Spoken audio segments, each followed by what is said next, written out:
Hello, everybody. It's October 18th. Hope you're having a fantastic day. And I was just a little curious, I guess, and I clicked on a video of Hamza's. He was talking about his TikTok experience and how he really couldn't find himself how the app basically trapped him in it, so he couldn't do anything and couldn't, stop scrolling. But it came to mind when he was talking about the dopamine receptors and the dopamine, his little bro science interpretation of motivation. It came to mind that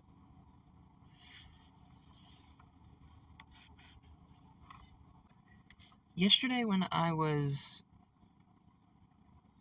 getting out of work, I woke up. When I got off work and came home, and after I got out of school, I ate a bowl of oats because for some reason I just couldn't control myself. I really wanted it, and despite knowing that I could just have a glass of water first or wait until just after dinner, I didn't do those things. And while I may have part of a glass of water, I didn't actually wait like I should have, or I didn't wait until after dinner to eat it as a treat for finishing dinner. Now I know that might seem pretty dry to you folks, but to me, a bowl of oats is just a really nice treat, and I love it. Right? But I saw this as an issue because it has been affecting my body. Well, I'm getting a call. Sorry about that, folks. Now, this was an issue because it is really, I noticed whenever I eat carbs, like whether it be tortillas, whether it be fruit, whether it be anything, it severely hinders my mental performance. And it makes me sluggish, it makes me feel lazy and tired, it makes me feel just overall very unproductive. And I'm not able to get done the things that I need to get done for school and working in the afternoons, at least effectively. And it overall causes long-term more stress. Now, what's the point of me going into all of this? I was going to look up why oats were bad for you, or why you shouldn't eat oats, or I was trying to find some kind of biased content like that. And I was thinking about watching it so that way I could build a bias against eating oats. Since I'm so for it, but I'm also so for my health, I figured if I got some kind of bias towards it, or some kind of false awareness, that I could construct some kind of logical fallacy that would allow me to stop eating them. Now, that may sound complicated to you. It's really not. Pretty much I was just trying to lie to myself.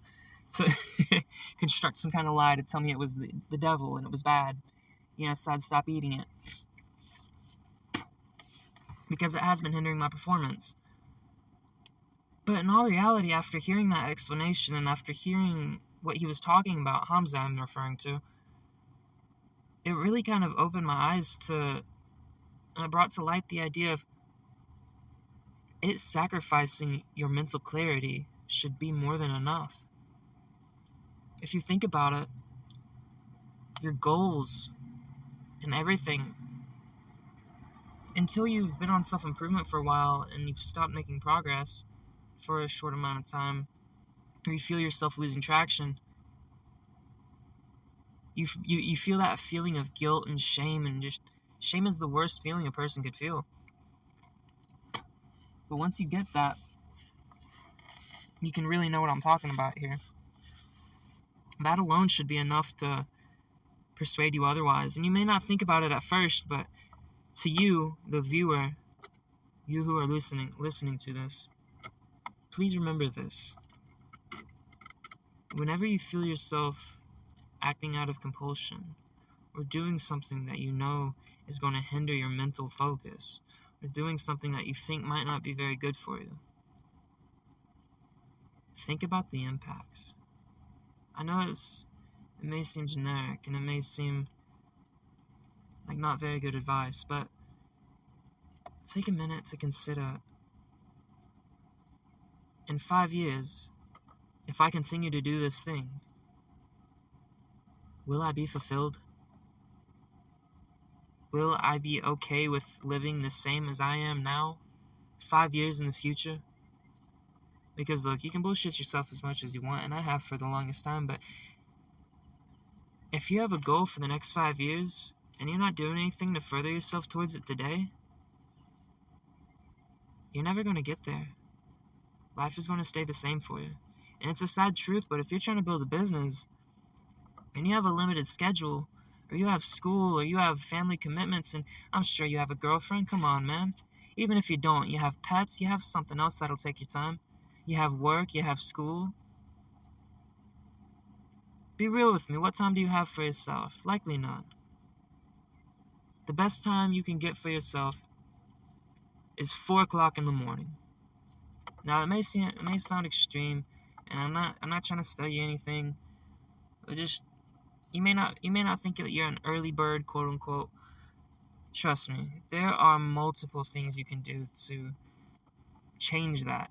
The circadian rhythm is not something that is set in stone. It's something that changes. It's a rhythm for a reason.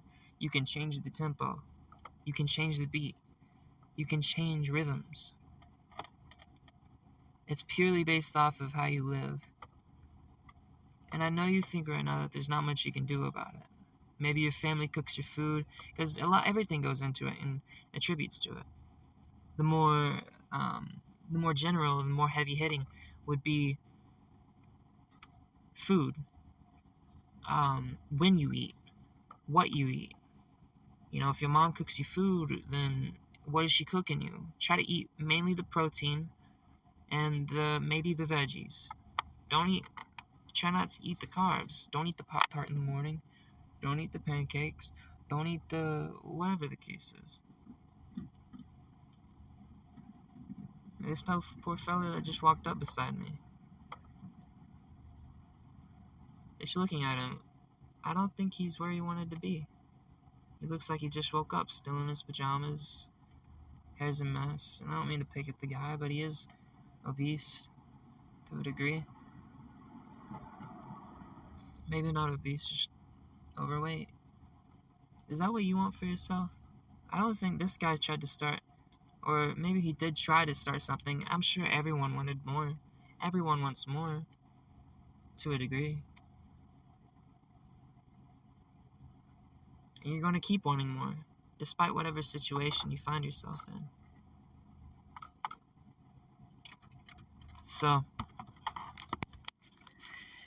I know it's been a video, or it's been a little bit of a talk. It may have been hard to follow, but I want the key concept and takeaway of this video to be, please, I beg of you, I cannot see any more young men, old men, people, overall, in general, even women, throw their lives away. It hurts so much to see. Even in families where you have all of the resources necessary to succeed, you still don't, because of the modern narrative and the different things that society has promoted, like breakfast being cereal and milk, or being pancakes with syrup, or waffles and butter, and all these other things.